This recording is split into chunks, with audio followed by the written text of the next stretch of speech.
Aloha, what is up, Penn Nation? You are now tuned in to yet another edition of BJPenn.com Radio. As always, guys, I'm your host, Jay Kinch. Pleasure to be here with you. We are back with yet another one, my friends. BJPenn.com Radio, the fighter's voice. We're going to be airing more frequently now. Rather than the weekly lineup with a few guests, we're just going to start putting out these episodes as the interviews come in. And while we will still be doing the show weekly, we're also going to be putting out multiple episodes a week, most likely. We're still the fighter's voice. BJPenn.com is still the fighter's voice. We're still the voice of you guys, the fans.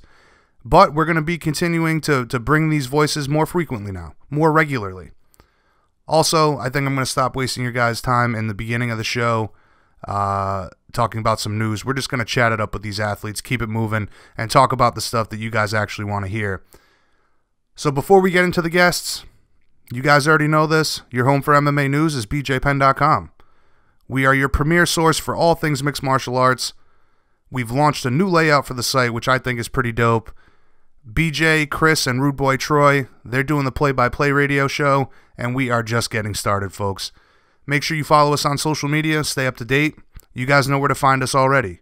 And you already know that BJPenn.com has got you covered when it comes to everything you crave from the sport that you love. So tonight's episode 72, BJPenn.com Radio, the fighter's voice. First guest of the evening, Jessica Aguilar, Jag. She'll be discussing the fight falling through with Livia Souza at UFC Austin. She'll be talking about her time away from action, how eager she is to get back in there, how quickly she'd like to have another fight lined up, what she has left to accomplish in mixed martial arts, being one of the pioneers of the sport for women, what she has left to accomplish, and a whole lot more. Great conversation with her. Second guest of the evening, the Spartan, the main event, trademark included, Elias Theodorou. He's going to break down this new venture as being the first ever ring card boy, again trademark included, you'll hear him talk about this, for Invicta coming up very soon. From how the deal was made, what he hopes to accomplish by doing this as far as a social commentary or culturally, if you will. We'll talk about his planned attire, the response he's expecting to get from the crowd, from the fans, from the fighters as well, everything in between. And of course, we're going to discuss what he has planned for his next fight and who he thinks he should fight next. All that and much more. BJPenn.com Radio. Everything you crave from the sport you love. We are the fighter's voice. Let's jump right into it. Coming up next, Jessica Aguilar. Penn Nation, please welcome back to the show a true pioneer of women's MMA, Jessica Aguilar. Thanks, as always, for taking the time to join us tonight, Jessica. I assume that you're down in Florida right now. Yes, I am. I'm actually going to be heading down to Orlando soon, so thank you guys for having me, and yeah, let's talk. As I said, always a pleasure. Great conversation with you the previous times that we've had an opportunity to speak. Obviously, much to discuss, but before we get into it, I got to know, how is life at the Juice Bar? I hope that you're busy and making some good money. Yeah, life at the Juice Bar is good. I can't complain. People love it. We're growing, so it's all good, man. It's all good. It's very convenient because I get to, I get to work and then go train, and it's just all there, right? So I'm lucky.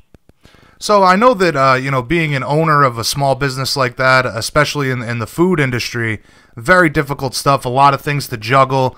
I'm wondering, how labor intensive is it for you on a day-to-day basis to run a business like that? Well, like I said, Jason, I'm super lucky. I'm obviously my partner and I, my fiance and I, work the Juice Bar. So she's the one that has the, she's the one that holds it down. She makes the order. She actually runs the place. So, she helps me. I mean, it's all her. Mostly it's all her because I have to, I help her out. I help out with some things, but for the most part, she has to take over because I can't be there all the time.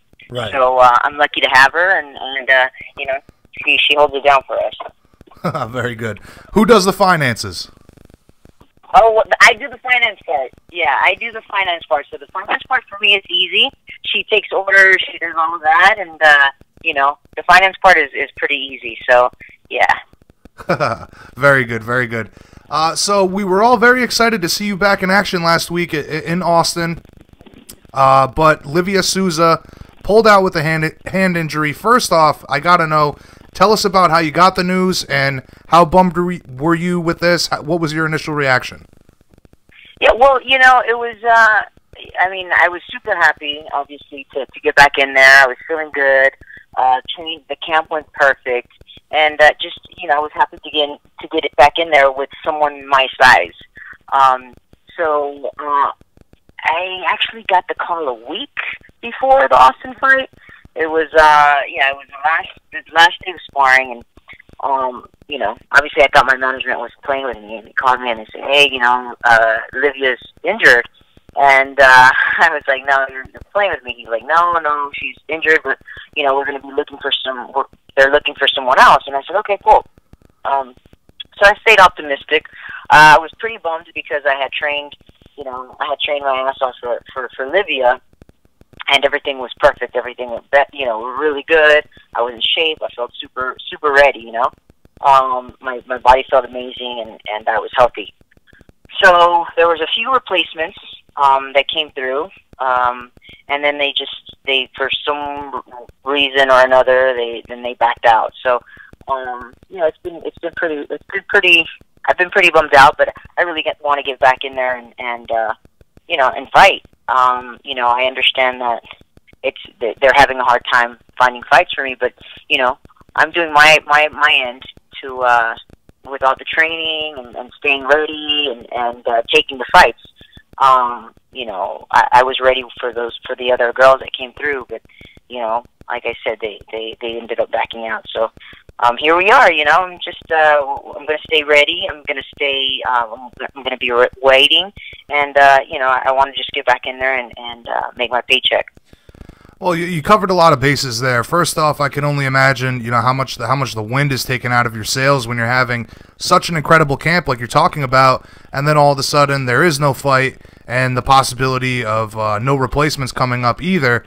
But first off, you mentioned that there was some names thrown around. You care to drop any names? Who was a possibility for replacement for Souza? Yeah, sure. Well, the first one, I mean, I post and stuff, but I'm not really good at social media, so I have to get better with that. And, there was, I don't know, Jody. I think Jody, ¿cómo se llama el último nombre de Jody? Jody Escobar. She had, I think, reposted one of my Instagram posts or something, saying like, "Oh, I'll be your huckleberry," which whatever that means. And so yeah, and so I was like, okay, cool, you know, that's awesome. I mean, we got to fight, so I'm like, yeah, I'm down. Let's do it. Let's take it. And then my management comes back and tells me, oh no, you know, she backed out. I'm like, what do you mean she backed out? She's the one that won. She's the one that called me out and was available. So then I guess another 2 days or whatever went by, and he was like, just hold on, we're trying, you know, make us trying, and, you know, they're doing everything they can. I said, okay, cool. So I stayed training, my head was in, and then he brought another name. He brought Souza, hold on. Oh my God, Tatiana Souza. Okay. Souza, right? And he brought that name up, and I was like, all right, well, let's go, you know. They were like, okay, this was like 2 weeks out or a week out. Oh, 2 weeks out, actually, 2 weeks out, it would be 2 weeks out of March 3rd, so that was for the Vegas card. So I was like, yeah, okay, let's do it. And then something happened where they backed out because I think she couldn't make weight. So it's been pretty, you know, it's been, you know how it is. It's the fight game, but, you know, now I'm back to waiting again. Well, still, yeah, I mean, then, so it's, you know, it's pretty hard, you know. You go through camp, you prepare, you spend so much money, and then, you know, you're back to waiting. Absolutely. So Absolutely. You know, I mean, I love to fight. It's my passion, and you know, I'm just really excited to get back in there. You know, now that I'm healthy and all, but it's been pretty rough. Yeah, So, like I said, I can only imagine. I mean, your super long layoff, about to return. Everybody's excited for it. The fight gets pulled out from under you, and then the frustrations of not having something else to come to fruition. I know you've got a lot going on outside of fighting, but we always hear about how these kind of things affect fighters financially. Was this a big blow to you there, and did the UFC compensate you at all? no, and obviously, of course, it's a big blow. You know, anytime there's, you know, even though I have my own business, that's separate. That has nothing to do. You know, it's still really hard in the fight game. It's like you said, this is a small business, and you know, it's going great, but it's still. I mean, I'm not making. I haven't. You know, within the last 3 years, I've been not active. I've been inactive. So I dropped, you know, off of the rankings, and I fought twice in about the last 3 years. I've only fought twice. So, you know, when you don't fight, you don't get paid. So it's been pretty rough. It's been pretty rough. Like I said, I love to fight. It's my passion, and I was really excited to fight in the UFC, you know, and eventually retire there. You know, like we all know, I fought for you know, many of the MMA organizations, but I felt that being with the UFC, I would have the opportunity to kind of like, you know, do my thing and tell my story, but I haven't been able to yet. And now it's been, you know, obviously the girls don't take fights because I'm off the rankings and I'm a tough opponent, but still, this is the way I live. This is, you know, this is my living. This is the way I make my money. And you know, it's like the girls kind of like pick and choose. You know, the guys will probably, they fight more than you know, they'll take fights, but the girls they don't like to fight just anyone. They don't like the challenge. So that's what we're dealing with right now. And that's kind of a testament to your veteran status and having that old school mentality as a women's mixed martial artist that maybe the men have, that some of the new age women's MMA fighters do not have. Just give me a name, we're going to take the fight, and there is no argument. Right. That's old school. And you know, I appreciate everything that Nick and my management and the UFC are doing to get me a fight. It just hasn't been. You know, I don't know. It's been really hard. So, you know, I'm just excited. I'm ready to get back in there and you know, continue my journey. I mean, I don't have I don't have much longer, but you know, these few years that I do have, I really want to kind of you know, enjoy them and you know, give it all I have. Absolutely, make the best of it, and as you said, what a better way to close out a historic career than with the biggest promotion within the sport. But you covered a lot of bases there. Some of it I'd like to get to in a moment, but before we do that, I wanted to talk about the you know, fighting in Austin. I mean, I know there would have been a ton of Latino support for you there, tremendous amount in Texas. It's such a shame that they couldn't have put you on that card, but was there any talk of possibly fighting in Orlando? I know that would have been big for you as well. Yeah, I mean, they were trying to get me in either of the cards that they could, whether it was, I mean, rebook me for that Austin, which, you know, I had a lot of friends and family and people, you know, I had a lot of supporters going, which, you know, I want to thank, and I always appreciate, you know, them following me and supporting me. So, but yeah, they told me, you know, we'll try to get you on Orlando or the Vegas, but we can't promise anything. So, I mean, yeah, Orlando would have been huge too, since I'm, you know, from American Top Team. We have 3 of our guys fighting tonight, or tomorrow night. Scared me there for a minute. That would have been a huge card. Yeah, my days are off, and you know, it was a really good card. But I'm excited to be a part. You know, I'm driving down this evening, and you know, to watch my Tisha's fight is there, so I'm going to support her too, and my teammates. But yeah, it would have been pretty awesome to fight in Orlando here in Florida. Well, I know that there's been talk, there's been some rumors circulating that they want to do Whitaker versus Romero 2 in Miami, if I'm not mistaken. That would be a great opportunity for you. But I can only imagine that you want to compete much, much sooner. Speaking of the time away, I know the last time we spoke, I'm forgetting reasons why, but You know, we haven't seen you in quite some time. What was the reason for the long layoff? Well, you know, I had a few injuries. After my last fight with Courtney Casey, I had another labrum shoulder surgery. So, you know, but now I'm like 8 months off of that post-op. So that was the other reason for the long layoff. I mean, I've like I said, these past 3 years have been pretty rough for me.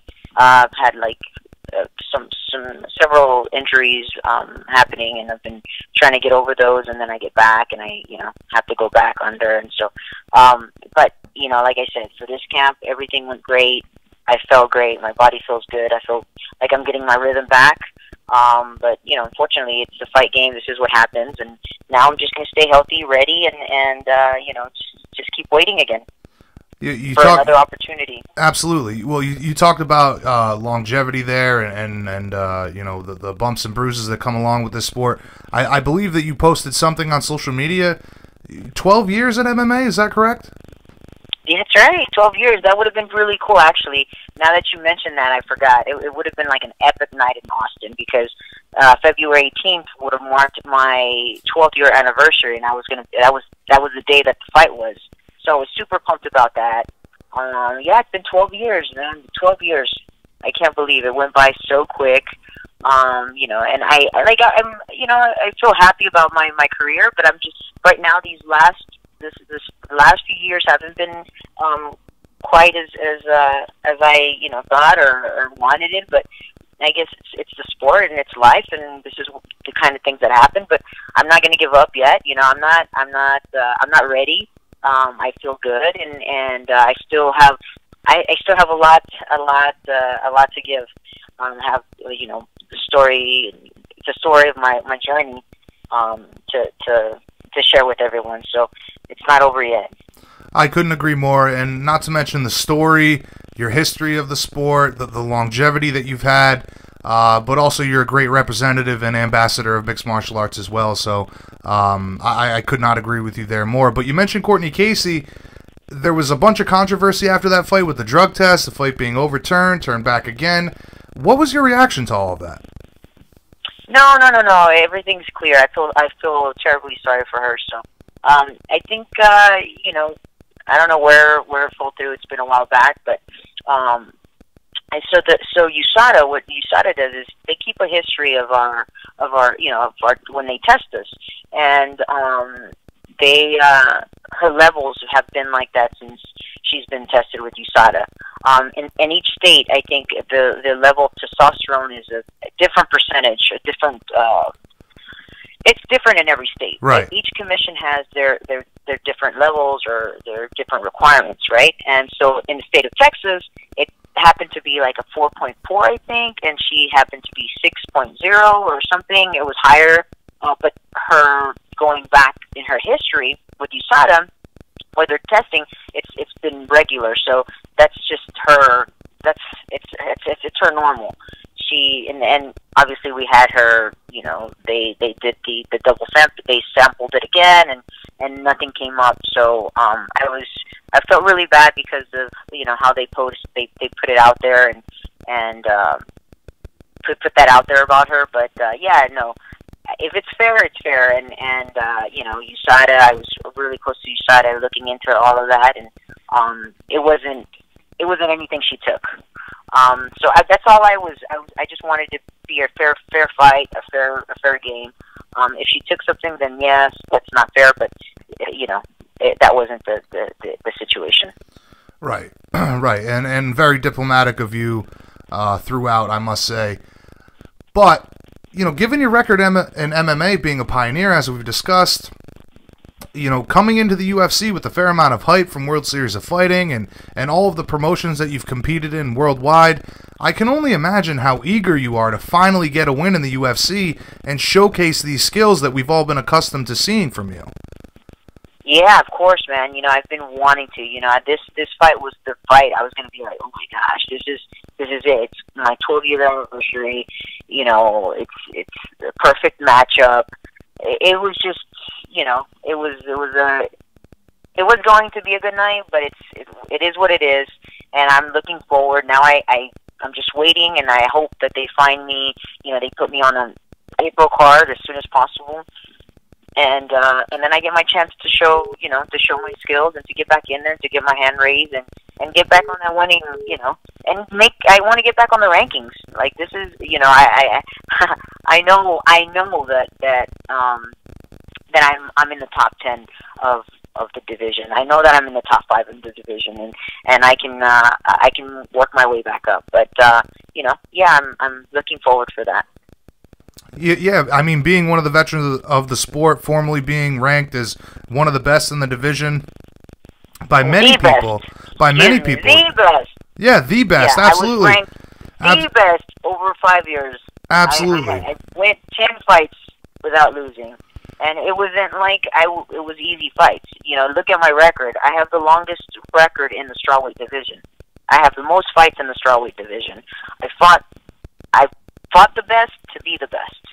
And that was back in the day. That was Megumi Fuji. If not a lot of people know her, they, you know, I mean, you got to get educated in MMA a little bit. But, right. You know, I don't talk a lot about my achievements and all of that, but you know, I've won gold medals for the U.S. grappling team. I've competed so many jiu-jitsu tournaments and you know, have beat some big names and done a lot in the sport, and I want to continue to do that, you know.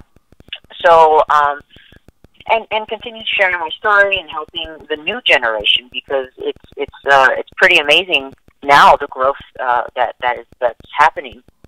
So I want to be a part of that as well. You mentioned it there, how much things have changed, the growth of mixed martial arts and women's mixed martial arts in particular.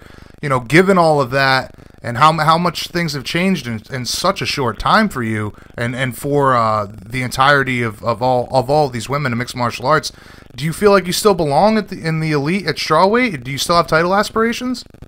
Absolutely. Do I believe or no? I know that. And that's why I keep fighting so hard, because I know that I'm better than where I'm at right now. But you know, it's the sport. It's the evolution. And you know, it's hard for me to understand. You know, I mean, I know that I fell off the rankings due to the lack of being inactive for so long. But you know, it's crazy to me how they rank people now. I don't know. I really don't understand the rankings.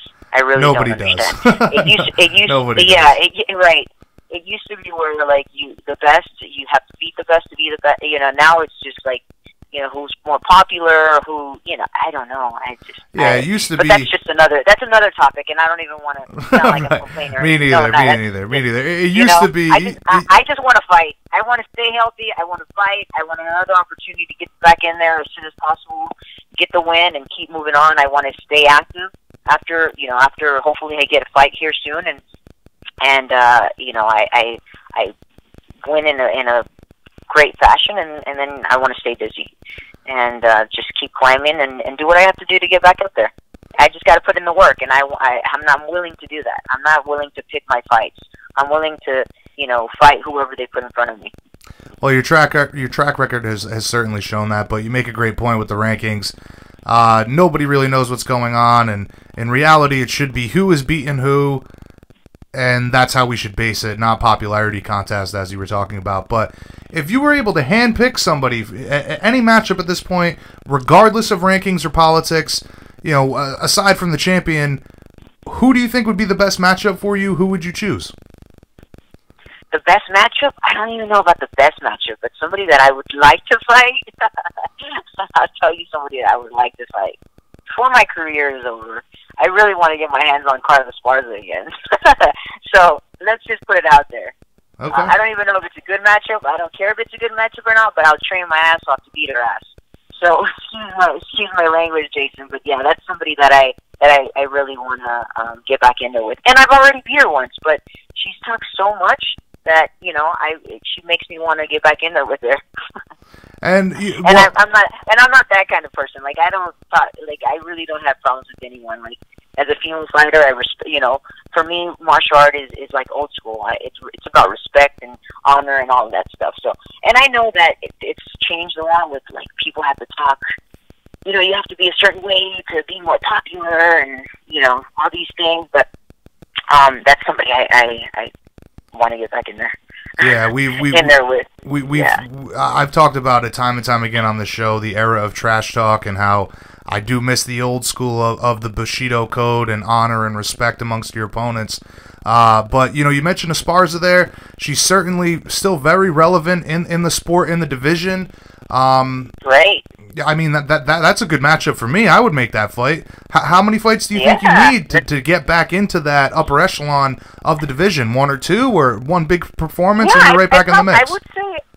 I think I would say one or two. You know, I would have to get back in there and win, like, in the, you know, like, do my thing and take people out 1-2, and I think I you know, I'd be back in the mix 1 or 2 fights.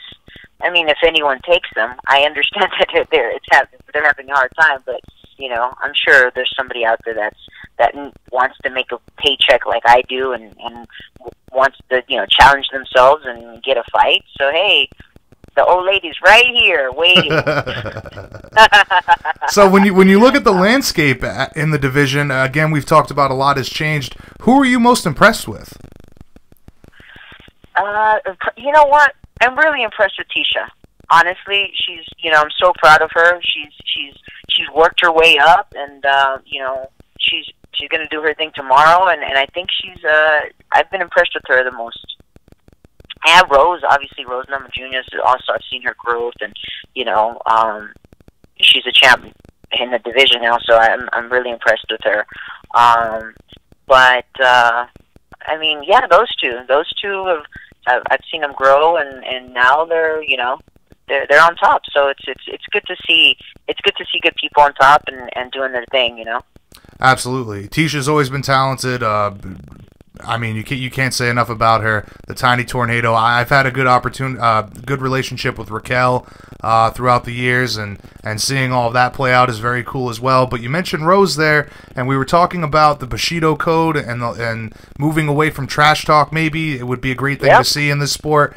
What did you think of her performance against Yuan in the first fight, and how do you think she's going to do in the rematch? Well, in the first fight, I mean, it couldn't have gone any perfect, right? It was like a perfect fight for her. I think she was in the zone. She was like there. She was aware of everything. She was there. And she did it. I mean, that was perfect.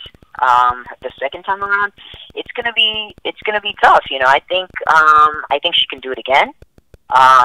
You know, she has the skills to do it again. But I think, you know, Joanna's preparing. Obviously, Joanna's my teammate now, and she trains at American Top Team. She's preparing really hard, and she really wants to get her belt back. So it's going to be interesting. But I definitely think that Rose can do that again.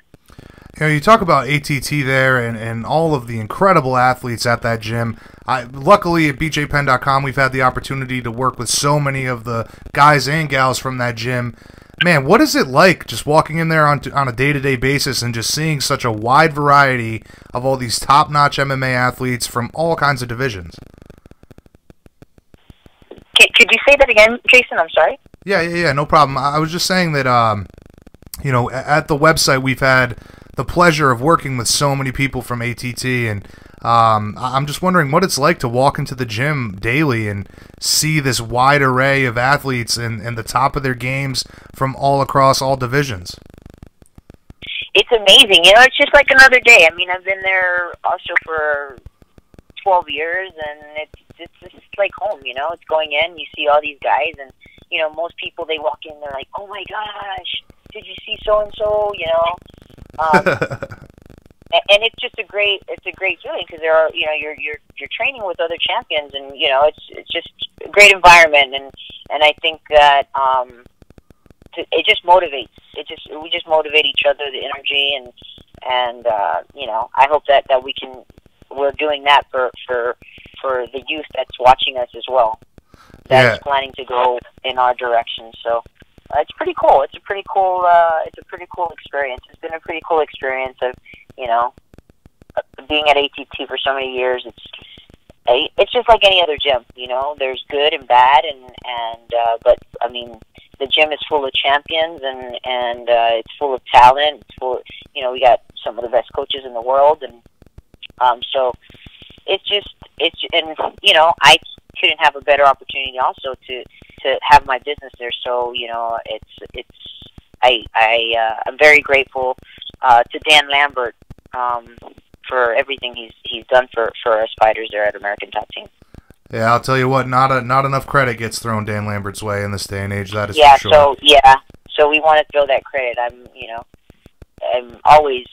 very appreciative of people that do good things for our sport, and I mean, I think he has a lot to do with the growth of our sport.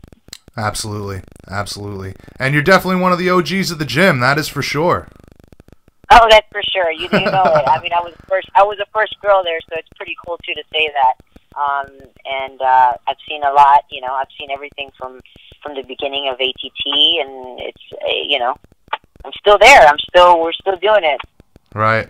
Well, obviously it's your home. I mean, looking forward, I don't want to look past fighting at all, but I mean, later on in life, do you see yourself being a part of the gym? Obviously the business is there, but do you see yourself maybe taking a coaching role after fighting? I've thought of that. Yes, I've even spoken to Dan about doing that, and he's like, "Of course, you know, yeah." I've thought about that.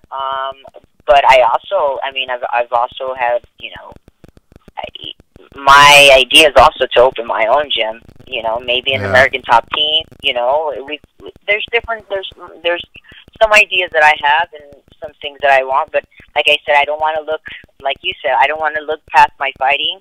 I'm really hoping that a fight comes up for me, so that I keep doing what I love to do, you know, for a little while longer. Absolutely. And listen, you've been more than generous with your time. I just have a couple more questions here for you. Of course, Jason. We've talked about potential opponents, how quickly, I mean, you're ready to go now at this point. Carla Esparza comes up, a name that comes to mind.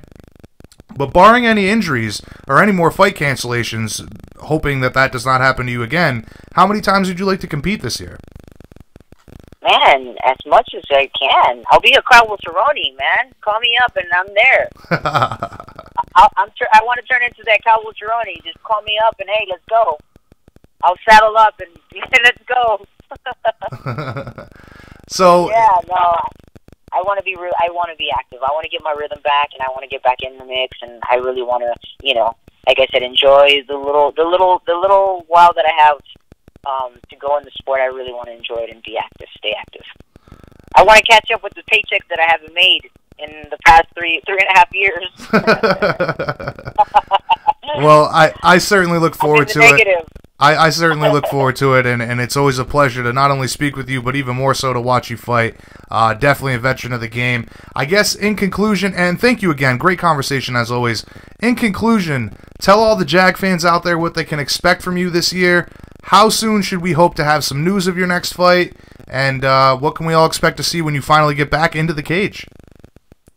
Well, I hope that I get a call here soon. For, you know, either April or as soon as possible. It doesn't matter when. I want to fight here in the States. I don't want to, you know, I was hoping, I heard that there was a little rumor going on, maybe Chile or, you know, but if not, I want to come back here in the States. I don't want to leave my money back in others. You know, the taxes that they take out of us, it's you know, it's a lot. So, and what can you expect from me? Well, I want the old Jag to come, and you guys can see my hand raised again, and I want to get back in the mix. All right, I have no doubt that you will do so. I so much look forward to the fight being announced, the next fight, and you getting back into action. Always a pleasure to speak with you, Jessica. Any shout-outs or sponsors you'd like to plug before we let you go? No, I just want to thank all my fans. Thank you, Jason, for sharing my story, and thank my management, First Round, Dan Lambert, and you guys can follow me on social media, Instagram and Twitter at JagATT, and my on Facebook you can like my fan page. It's Jessica Jag Aguilar, and just stay in touch with me if you have any questions or you want any seminars or anything. DM me. But again, Jason, thank you so much, and I hope that I get some news, some fight news soon. For sure, and once you do, I'd love to have you back on. We can catch up once the fight finally gets announced, and many more times throughout this year. I look forward to your activity throughout 2018. Always a pleasure. Thank you very much. You have a wonderful evening down there in Florida. Thank you so much, Jason. You too. Have a good one. All right. Bye-bye.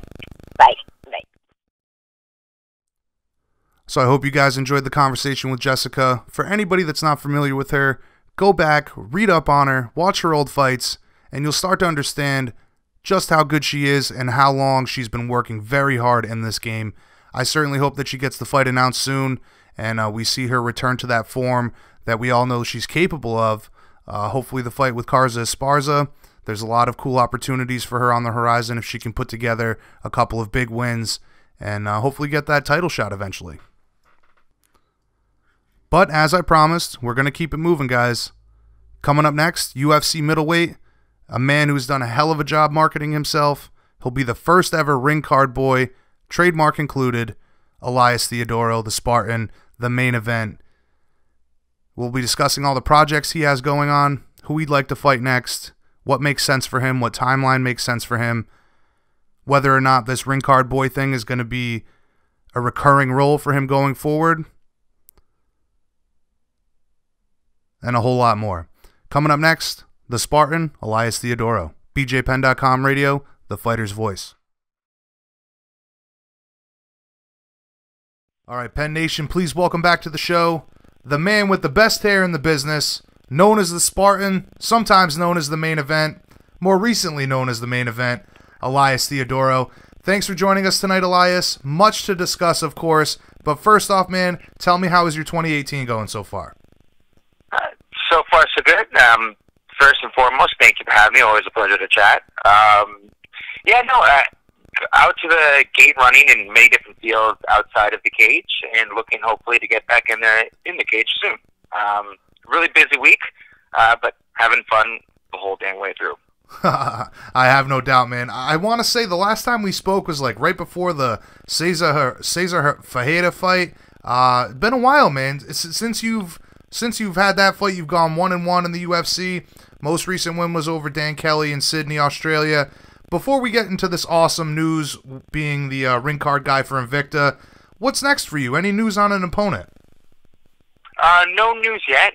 Looking to jump in April-ish, April-May, but always ready.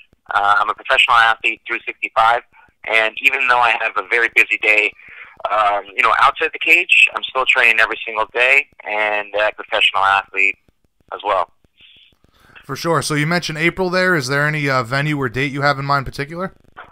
Yeah, no, I think a lot of this also depends on who's available. Obviously, I want to look to the top 15. I had my eyes on someone like Christoph Jocko. I had my eyes on, like, someone potentially like Paulo Costa, but they're now all paired up. So I think one person that's available that isn't necessarily on the top 15, but just makes sense and would be an honor to compete against them would be Talis Latest. He's had a lot of fights in the UFC. He's a vet. He's had a resurgence in his striking. So he's obviously a dangerous ace on the ground. But he's also showed that he has some hands on him, heavy hands on him. And I think it'd be a test to me because I put myself in different positions where he could take advantage of, and it will force me to think around that and not give up my neck at any point. Not against a guy like that, that's for sure. I would agree with you there. But it sounds like you're a man with a plan. Not only do you know when you want to compete, you have some opponents in mind. I mean, how soon would you like to have an announcement? I have the next match. Sorry, I didn't quite hear you there. No, I mean, like I said, you're a man with a plan at this point. You know who you'd like to compete against, but I mean, how soon would you like to have something finalized? Yeah, no, I want to fight in April. I'm talking to my manager, and again, like I mentioned, a lot of this has to do with who's available. There's, I like to look at it in the best kind of way, but the UFC is a traveling circus. It literally opens up shop, and it's moving at the moment. So, I want to fight as soon as possible, but I'm very easily keeping myself entertained in the many different things I have going outside. Right. So the next few weeks, coming month, hopefully you'll have something finalized, a contract signed for your next fight. Yeah, that's exactly right. Okay. And again, my management's in conversation with Mick, and we'll figure out something soon. I'm not too concerned about it, and I want to stay active. True. I have no doubt. Now, again, a ton to discuss with you, but real quick, I wanted to get your thoughts on Yoel Romero finishing Luke Rockhold. It was a devastating attack in regards to finish. No, Yoel is one of, if not, like, really top pound-for-pound best athletes to ever compete. Again, at his age and his ability to jump into mixed martial arts with such success, is, again, he's 40 and he's just at the top of the heap. Imagine if he entered mixed martial arts at 30. You know what I mean? So it's a very impressive what he's been able to accomplish. Without a doubt. Who are you picking for the eventual rematch between Yoel and Bobby Knuckles? Well, it was a very close fight, but I think I got to go with Bobby. And he is very competent at just using his style and just pushing through. There were a lot of moments where Yoel was giving him trouble, but he was able to just push through, even to the point that his body couldn't keep up, and in the case of his knee. Very true. I'm very much looking forward to that one. Like you said, competitive, but you kind of got to, obviously, given on the first fight, and considering the injury, you have to lean towards Whitaker, but very excited for that. All right, so the big news, the big announcement from last week, you're going to be the first ever ring card man for Invicta 28 next month. Not only is this a history-making event here, but a very cool move by you, if I must say myself. Tell us how it all came about. Was it your idea, and who approached who? Yeah, no, obviously it was a really exciting idea, and exciting week on just, an idea that's kind of been in the works for a couple of weeks, a month or so now. I used it as an opportunity to launch my YouTube channel, the main event, trademark included. I have a whole bunch of really fun ideas that I want to present to the world, and this was, I thought, a really good one to start off with. I think it would obviously grab a lot of attention, be something completely different that no one else has tried before, and drive what I think is a very important conversation in regards to equality. I think, there's been, in the last little bit, there has been some places, rather, in England have removed the idea of ring girls in any capacity in some of the sporting events. And I think in the true pursuit of equality, the answer is not less, it's more. And that's what I'm trying to accomplish. I'm going to do it with dignity and respect, and I'm going to have a lot of frickin' fun doing it. So I think it's a win-win. And, whether you hate my idea or you love it, at least we're talking about it. And I think there's a lot of positive things coming from that. For sure. and as you're talking about there, hate it or love it, you're generating a ton of interest. But you talk about your YouTube channel there, you're going to launch that. You and I have spoke before about your marketability and the things you've been able to accomplish in this sport that nobody else has really put their mind to at this point. I mean, obviously you see big promoting guys with a ton of money that comes into fights when they compete, but at the same time, man, nobody's inked these kind of deals that you have and done what you've been able to do, in my opinion. This is just another instance of that, and further building the brand of the Spartan. Yeah, no, and having fun the whole way through. I chose to be a mixed martial artist because I fell in love with the sport, but I saw a great opportunity when I was in university for my advertising degree to essentially make myself the brand that I am promoting, the brand that is me. I took a non-traditional way to kind of use my higher learning and stay in athletics in the sport that I fell in love with growing up in high school. So, I'm living the dream wide awake, and really excited to, specifically with the Ring Boy trademark also included, I'm going to be having a calendar that's eventually going to come out with it. And I think there's a really, that is awesome. I think there's a really, I know, it's going to be so much fun. And I really think there's an opportunity to have heavyweights on there. Talk about, positive body opportunities as well, positive image body conversation as well. I could, put a couple heavyweights on there, and now we're talking some true equality in regards to that. Wow. I mean, obviously, you touch, not touch, but you think of all of this ahead of time. You leave no stone unturned, is what I meant to say. But honestly, man, this is all planned out. The calendar idea, following this, is there a timetable for that? When would you like to release something of that nature? Well, my focus is to be as in, I got to be in the best shape that I've ever had for this, and then I'm gonna rock that off to the next fight. I'm also working with a couple of my brands, and the whole actual campaign is called Performance and Show, or Show and Performance. Just like what I'm going to do. I'm going to, show up for a performance in regards to, my ring boy debut, and then I'm going to have a real performance in my next fight. So it's a dualism in regards to, I can't remember the proper term, but basically the idea, all show, no go, is kind of what people talk about in regards to, fitness shows. Well, I'm going to show you the ability to be both. Wow. Brilliant. Absolutely brilliant. So just based on the hair alone, there doesn't seem to be a much better fit for this gig. What you talked about some positivity there. I'd imagine it's majority positive, but what has the reaction been like? I mean, there can't be much. I'm sure there's a little bit of hate that comes along with this, but I'd imagine it's mostly encouraging from everybody in the MMA community. Yeah, no, it's really been interesting in regards to what I've been able to kind of foster in regards to my own community online. Like, I even when people troll me and stuff, I try to kill them with kindness. I don't necessarily take it too hard. What I can't really control what other people do, but what I can do is control my actual reaction to it, and it's an ability to kind of calm my own self down and my own insecurities. And it actually, Twitter in many ways has been used as a tool to kind of okay, well, why is this person saying this? And then why am I reacting? And it's actually been very therapeutic if you do it properly. More importantly, I don't know, I'm very, very thrilled that, I'm able to kind of push a more positive idea out, and it's been mostly positive, actually overwhelmingly positive so far. Yeah, like I said, I can't imagine that there's going to be too much hate coming out of this. It's a very progressive idea. It seems to be the culture shift. That's something I wanted to talk to you about.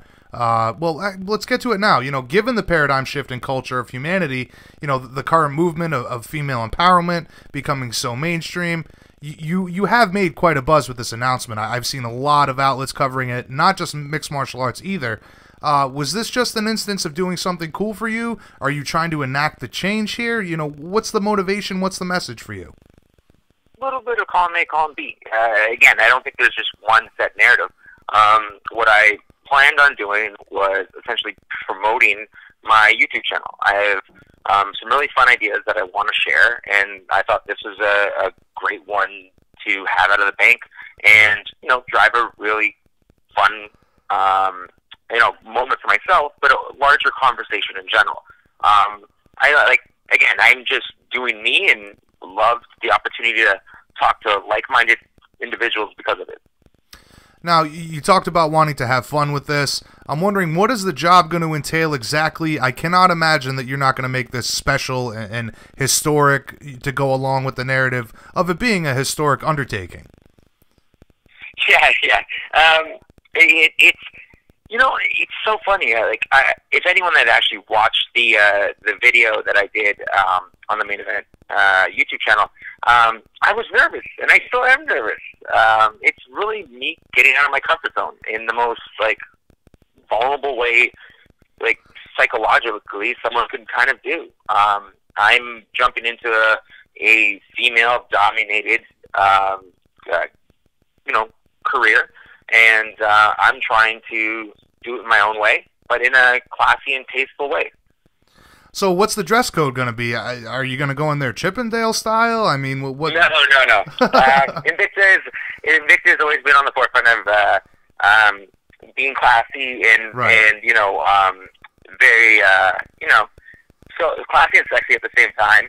I will try and do the same. We're going to be wearing I'm going to be wearing shorts and an open hoodie with sleeveless, an athletic hoodie that's open and sleeveless. Shannon and I have been going back and forth on the design, and I I think it's gonna be great. Now, the crowd is going to be really fired up for this. I mean, all the UFC ring girls, they get whistled at, hollered at. What kind of a reaction are you expecting from the crowd? Well, I'm hoping for nothing more than the same that the my female co-workers will as well. Okay, fair enough. Diplomatic answer. I've got to ask, man, about the hair. You're going to go down? You're going to do braided? You're going to put it in a bun? What's it going to be? Oh, the main event, trademark included, will be out in all its glory. This is the perfect time to show why I have the best hair in combat sports.